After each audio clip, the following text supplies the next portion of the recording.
అందరికీ హాయ్ అండి. ఇవాళ నేను ఇన్స్టెంట్గా గుంత పొంగనాలు ఎలా చేసుకోవాలో చూపించబోతున్నానండి. అది కూడా హెల్తీగా అనమాట. ఇందులో నేను రవ్వ, ఓట్స్ ఇంకా సాబుదానా పొడిని వాడబోతున్నానండి. ఈ వీడియోని మీరు చివరి దాకా చూసి నచ్చితే లైక్, షేర్ అండ్ సబ్స్క్రైబ్ చేసుకోండి. ముందుగా నేను ఇక్కడ బాండి పెట్టేసుకొని అందులో ఒక 1 కప్ వరకు సాబుదానాను వేసుకుంటున్నానండి. దీన్ని లో ఫ్లేమ్లో ఒక 2 to 3 minutes వరకు ఫ్రై చేసుకోండి.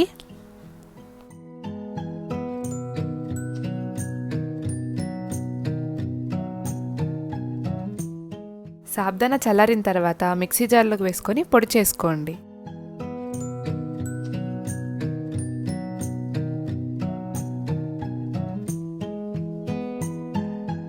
ఇప్పుడు నేను ఒక బౌల్ తీసుకుంటున్నానండి. అందులో ఒక 1 కప్ రవ్వను వేసుకుంటున్నాను.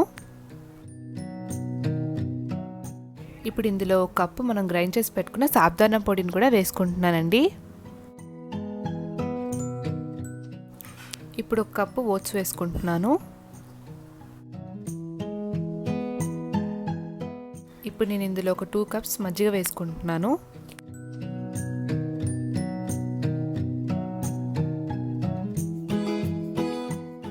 అండ్ సరిపడే ఉప్పు కూడా వేసేసుకుంటున్నాను. దీన్ని బాగా మిక్స్ చేసేసుకోండి.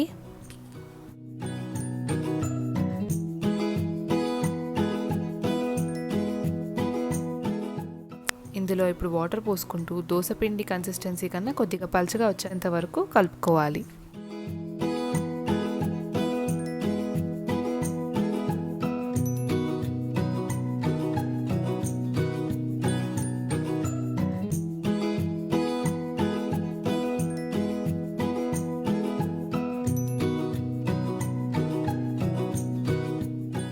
మనం వేసినవన్నీ వాటర్ని గుంజుకుంటాయి కాబట్టి నేను ఇక్కడ ఎక్కువ వాటర్ వేసుకుంటున్నాను. చూడండి, ఇలా ఉండాలన్నమాట. ఇప్పుడు దీనికి మూత పెట్టేసుకొని ఒక 10 నిమిషాలు పక్కకు పెట్టేసుకుంటున్నాను.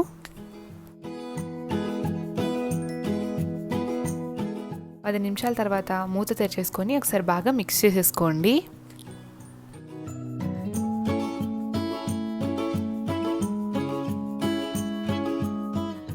మిక్స్ చేసిన తర్వాత ఇప్పుడు నేను ఇందులో ఒక 2 ఆనియన్స్ చిన్నగా కట్ చేసి పెట్టుకుని వేసుకుంటున్నాను.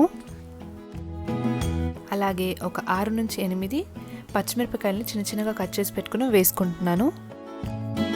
ఇప్పుడు ఇందులో ఒక టీ స్పూన్ జీలకర్ర వేసుకుంటున్నాను. దీన్ని బాగా మిక్స్ చేసేసుకోండి. మీరు కావాలంటే కొత్తిమీర కూడా వేసుకోవచ్చు అన్నమాట.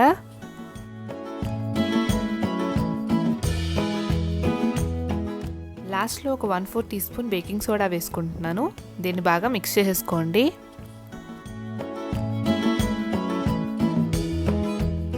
చూడండి, బ్యాటర్ కన్సిస్టెన్సీ అనేది ఇలా ఉంటే సరిపోతుంది.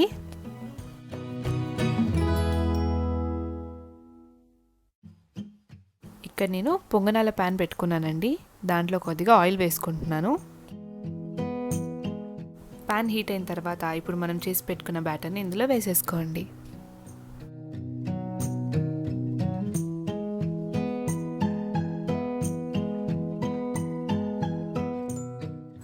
ఇప్పుడు దీనికి మూత పెట్టేసి లో ఫ్లేమ్లో ఒక 3 minutes వరకు కుక్ చేసుకోండి. మూత తెరిచేసుకొని మరోవైపు తిప్పేసుకొని ఒక 2 to 3 minutes అటువైపు కూడా కుక్ చేసుకోండి.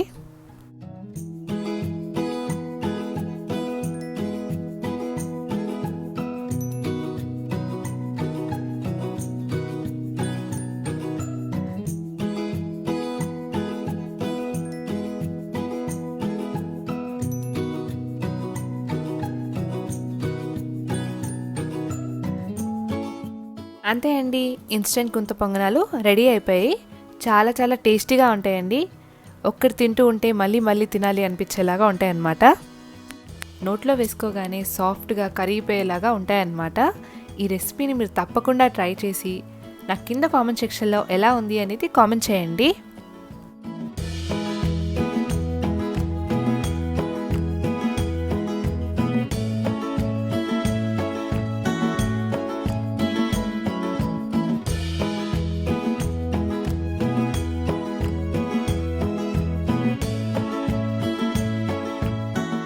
వీడియో కనుక మీకు నచ్చినట్టయితే లైక్ చేయండి, షేర్ చేయండి, అలాగే సబ్స్క్రైబ్ టు అవర్ ఛానల్.